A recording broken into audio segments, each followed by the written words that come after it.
यह है आरजे कार्तिक की 1 मिनट स्टोरी। ये कहानी एक किसान की, जिसे एक संतान की प्राप्ति हुई। जब वो बच्चा 5-6 साल का था तब किसान की पत्नी का निधन हो गया। रिश्तेदारों ने समझाया कि आपको दूसरी शादी कर के लालन पालन के लिए उसने दूसरी शादी की। दूसरी पत्नी से भी, और कुछ समय बाद उसकी दूसरी पत्नी का भी निधन हो गया।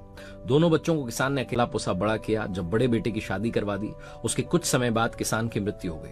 जो भाभी घर में थे, उनके साथ छोटा भाई रहता था। भैया भाभी को भाई जो था सौतेली माँ का बेटा, और दोनों इस बात को लेकर के परेशान रहते थे कि प्रॉपर्टी का आधा हिस्सा इसको देना पड़ेगा। समय का फेर ऐसा था कि छोटा भाई बीमार रहने लगा।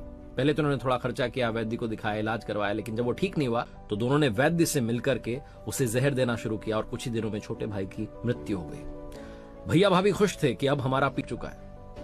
समय के साथ इन्हें भी संतान की प्राप्ति हुई। इनका बेटी पत्नी की हार्ट अटैक से मृत्यु, और बेटा जो था वो अपनी पत्नी के चले जाने से दुख में था, बीमार रहने लगा। इन्होंने बहुत खर्चा किया, बहुत इलाज कराया, लेकिन बेटा ठीक नहीं हो रहा था। सारी प्रॉपर्टी खर्च हो चुकी थी, सब कुछ लग चुका था। बेटा लेटा हुआ था और ये व्यक्ति उसके पास में बैठा हुआ था। तब उस बेटे ने हाथ पकड़ करके कहा कि भैया, सारा हिसाब किताब हो गया है, अब सिर्फ कफन का हिसाब किताब बाकी है और लकड़ियों का बाकी है।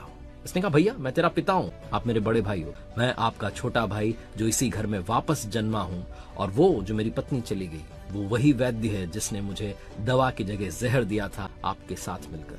अब मैं भी चला जाऊंगा, आप पूरी जिंदगी तड़पते रहना अपने बेटे के चले जाने के गम में। इस दुनिया में हिसाब किताब भैया इसी जन्म में हो जाता है। मैं लौटकर आप ही के घर में आया, और जिस प्रॉपर्टी को बांटने के जिंदगी में लॉ ऑफ कर्मा याद रखिए, जो हो रहा है, जो घट रहा है, वो लौट के वापस आने वाला है। कर्मों को सुधारिए, जिंदगी